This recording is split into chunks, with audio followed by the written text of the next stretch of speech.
আসসালামু আলাইকুম প্রিয় দর্শক, কেমন আছেন সবাই? আশা করি ভালো আছেন। ফিশিং ডায়েরি 24-এ আপনাদেরকে স্বাগতম। আমরা চলে এসেছি এই ঘেরিকাতে মাছ ধরার জন্য। আশেপাশে অনেকগুলোই ঘেরি আছে, তো আমরা জাল ফেলে দেখব মাছ হয় কি না, চেষ্টা করব মাছ ধরার জন্য। ওয়েদারটা খুব সুন্দর। আমরা এসেছি এই ঘেরিতে, মাছ চাষ করেছিলাম, সেই মাছগুলো কত বড় হয়েছে দেখার জন্য, আগামীতে ধরা যায় কি না। তো আমার বন্ধু এখানে জাল নিয়ে রেডি হয়ে গেছে মাছ ধরার জন্য। তো জাল ফেলে দেখব মাছ কীরকম বড় হয়েছে আর কত দিনে বিক্রি করা যাবে মাছগুলো।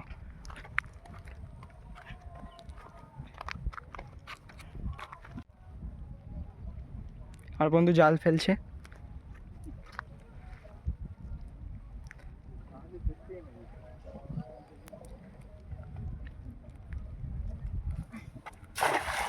আশা করি জালে মাছ পড়বে।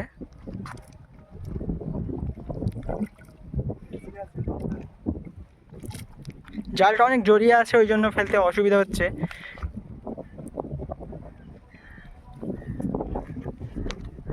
আসলে মাছ কি পড়েছে জালে?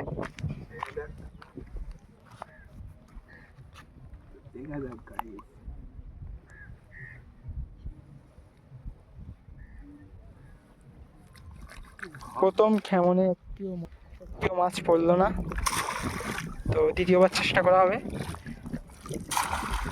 আসলে জালটা অনেক জড়িয়ে আছে, মাছ পড়িনি সেই জন্য। হ্যাঁ, সামনের দিকে যাব।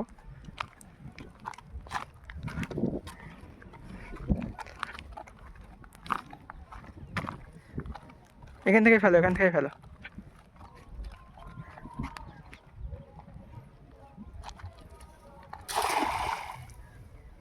আশা করি এবার অন্তত একটি মাছ পড়বে।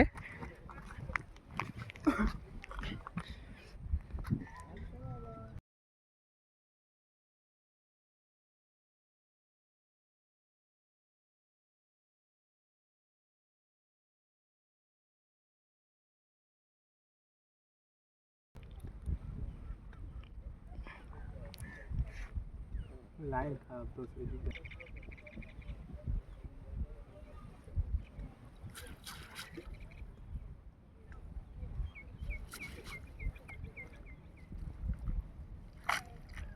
একটি মাছ, কি মাছ ওটা?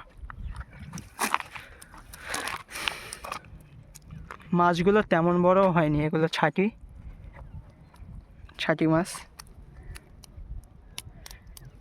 ছোট ছোট। ঘেরিতে মনে হয় খাদ্য সেইভাবে হচ্ছে না, যার জন্য মাছগুলো ঠিকভাবে বেড়ে উঠতে পারছে না। এখনো 3 থেকে 4 মাস লাগবে এই মাছগুলো বিক্রি করার মতন হতে গেলে। মানে ঘেরিতে খাদ্য দিতে হবে, তাই তো?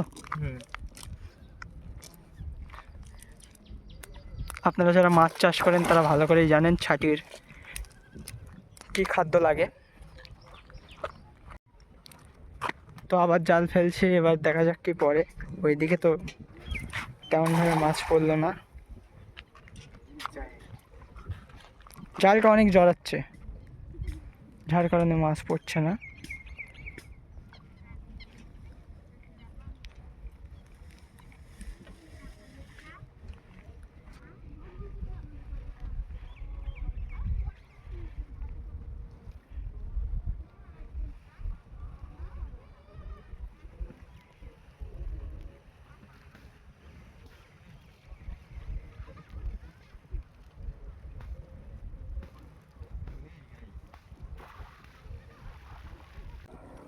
আর বন্ধু ডুব মেরেছে, মানে পানিতেই লেবে গেছে।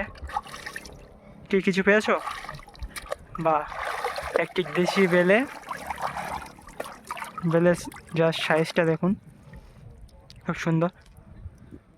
এই বেলেগুলো খেতে অনেক স্বাদ হয়।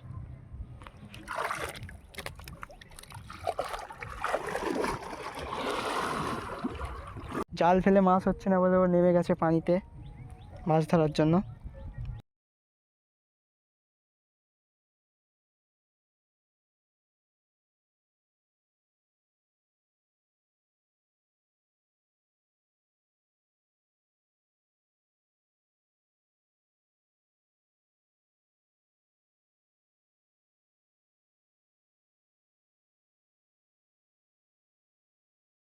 মনে হয় একটা মাছ ধরেছে।